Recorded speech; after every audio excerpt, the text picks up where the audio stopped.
Guys, welcome back to the channel. Quick video here on a Tuesday morning after Memorial Day weekend. Hope you all had a fine and fun and enjoyable Memorial Day weekend wherever you're at. Hope the weather was cooperating for you and you had friends and family and cookouts and all that good stuff. And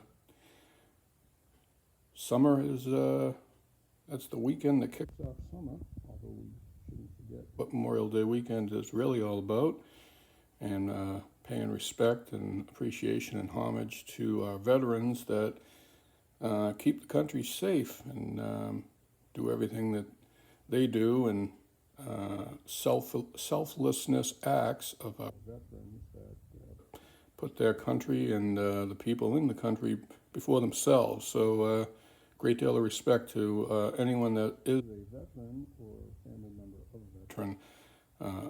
All the respect and admiration goes out to you guys. So just a quick, we've hit this topic numerous times in the last couple of years, but we've made some recent additions. These are chronological order, left to right, top left being a 43P, which I don't think is an original roll, but pretty much all the others are. Immediately under that 43P are a pair of 1945s. There are 3 FRB of New York rolls in a row. The first one's a 45, the next two are 1946. So 1945, the top one's a little more faded, but they're obviously the same stock. And that would make sense, back-to-back years, perhaps rolled in the same year, early 1946 maybe, February, March, probably rolled not too far apart from each other. And you can see that there are 3 more 1946Ps right below that bottom FRB, Federal Reserve Bank of New York, for those not aware. And at the very bottom in the plain brown paper, which isn't really plain, you just can't see the bank writing on the other side, as a 1947. So all those 1946s and that 1947 are new, 6 of them. And then we go to the top of the second column, starting with the 1948, couple 1951Ds, a 1954D, a pair of 54Ss, and then we have a bunch of 1955 and 55D. And then you can see in the magic marker the 56Ds. I think there's 7 or 8 of those, and I've had those for many years. And over in the right, anything after 1956, starting actually in the bottom of the third column with that brown roll, 1957. There's a 1957 type E reverse on each end. I've shown that one in the past. And then we move on to dimes. And these are also in chronological order, with the top left being a 1940 Mercury, followed by a 1943 Mercury, and then a pair of 44s, and then we start the Roosevelts with that dark green 1946, the tan and the faded light green upside down $5 dimes, and the one below that are all 1946P, pair of 46Ds, the one that's marked and the one above it. Then that dark green 46S, the California Bank 46S, which I've had for a long time. And below that, dimes 46S. That's new. 2 46S's up the top are also new. 47P, pair of 47S's, which are the same pretty much. They were required over a year apart, pretty much the same. Wells Fargo Bank, pretty amazing. Los Angeles branch, you can see that one right below the green 5. And then we get into the 48S, a 1950P, which is super scarce. Another new one in 1951 with the faded tape there, Philadelphia, 51D. 3 or 4 of those, a 52, a 52D under that. Another brand new one, that very top one there, 53. And then a whole bunch of 53Ds. Those were all acquired from one stock, a couple of 53S's. Those 2 bottoms are 54s, and then a whole bunch of other 54s from another same acquisition. 54D, 54S's, a few of them. 3 of those in a row. You can see the tan, the medium green, and the dark green. And then we get into the 55s, 55D, 55S's, 55D top left, a whole bunch of 55S's. Close to 20 of them. Probably more like 15. 55 unknown, 56s, 57s,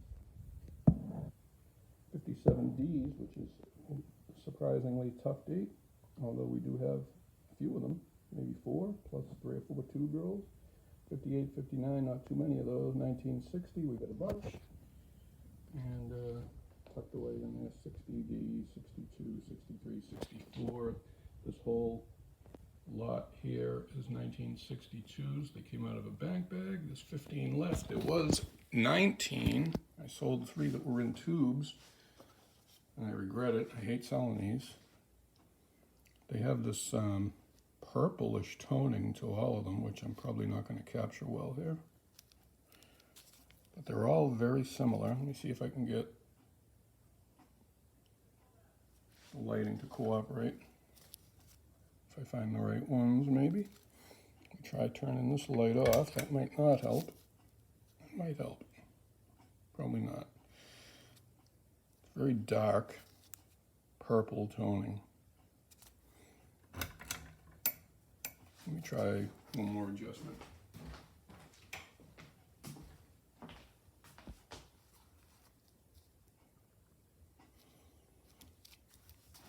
Could be the background. But these are all very similar. You might be able to get an idea from that angle or that camera shot.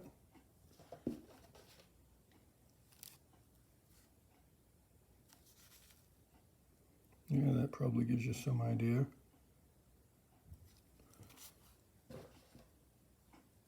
This one's starting to come out. That's why some of these have elastics or rubber bands around them. So I'm sure you get the idea of those. There's nothing rare about 1962 rolls of dimes. They're available anytime you want them. But to get them all from a $100 bank bag altogether is not necessarily common. So we've held on to those just because. We're only going to take a look at a few of these. So this 1940 is interesting with all this writing. I'm not really sure what to make of all this writing. 1965 to 1970, I don't know what that is, unless somebody wrote it on there. You know, was the roll reused? Was it somebody's way of marking when it was acquired? 1965 to 1970, coincidentally, is the years of the 40% silver half dollars. So I don't know if there's any coincidence there.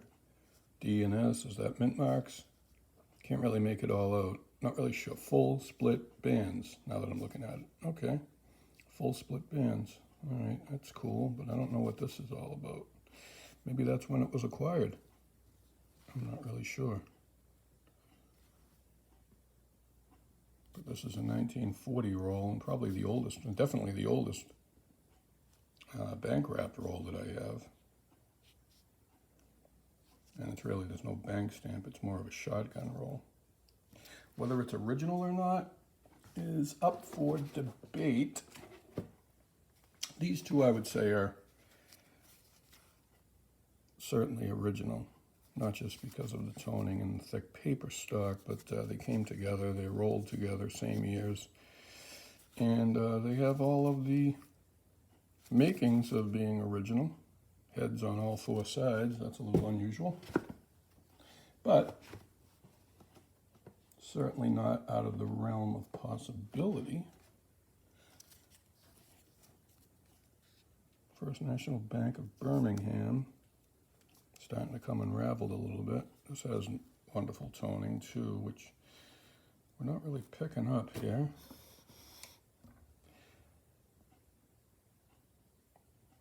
Lighting's tricky, especially when it comes to the color on these dimes.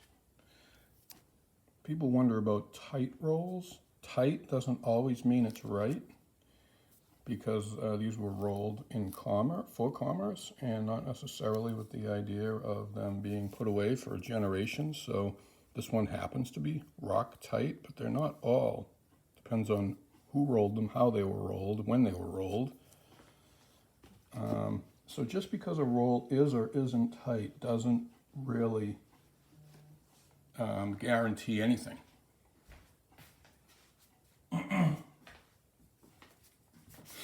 These are some of the 46 quarters. They all have the paper plug on the end. There are some with heads and there are some with tails. But the paper is so much thicker. And then these are also 46, but a different paper stock. So, again, we're just we're going to show a close-up on some of these. We've done some shorts, we've done some other videos that haven't been as comprehensive. This is one of two 1954S rolls. And when I say one of two, the other one isn't stamped or marked, or it doesn't have a head side to show it's a 54S. And the guy I bought this from a long time ago seemed sincere that he really didn't know what year it was.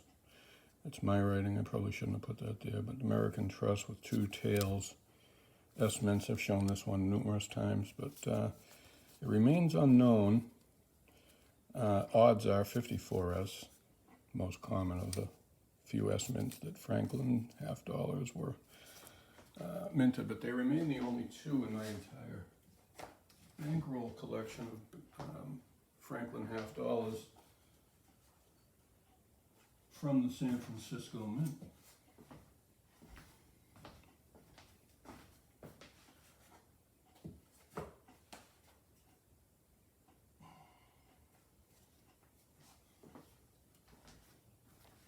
The oldest $10 bank wrapped roll is this 1951,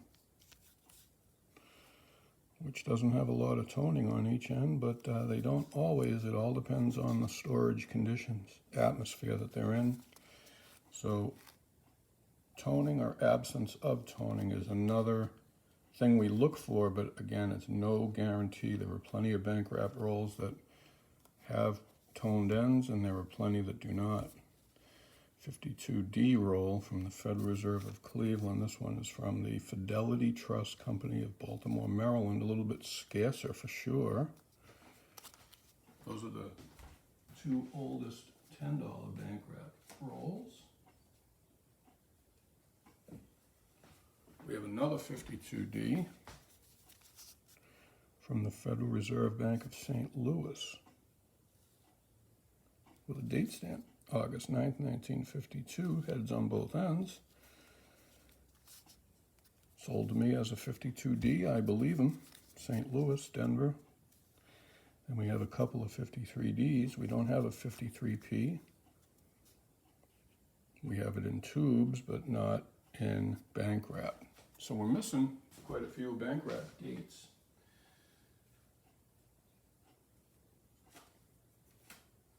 Namely all the S's, except for those $20 bank wrapped rolls. We have a couple 1954s, U.S. Treasury, Washington, D.C.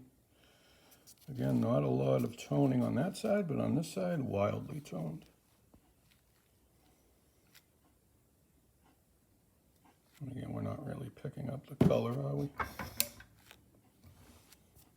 I'm taking away that. Sometimes the background can fool the camera, if you will.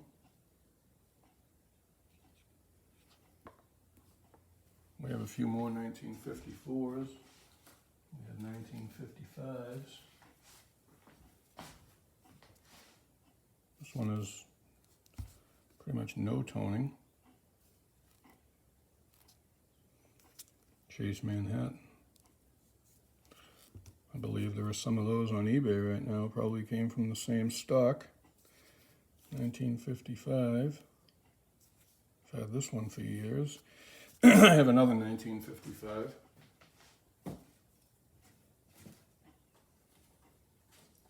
we get into the 56 and 57s. This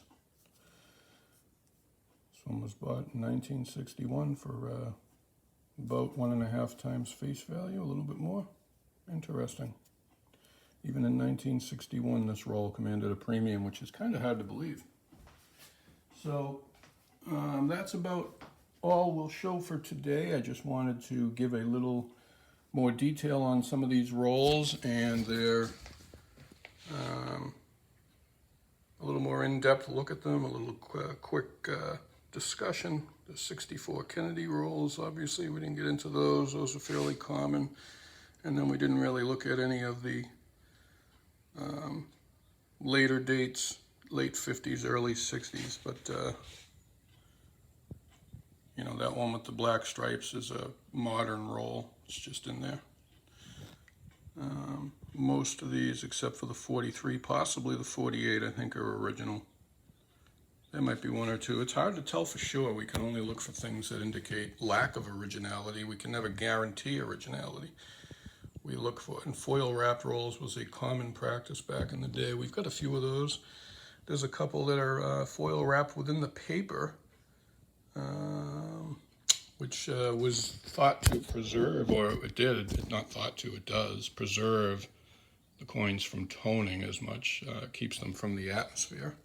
So that was the rationale and purpose of foil wrapped rolls. So, all right, folks, this is the last bank wrap video we will do for a while, unless we have some more new acquisitions.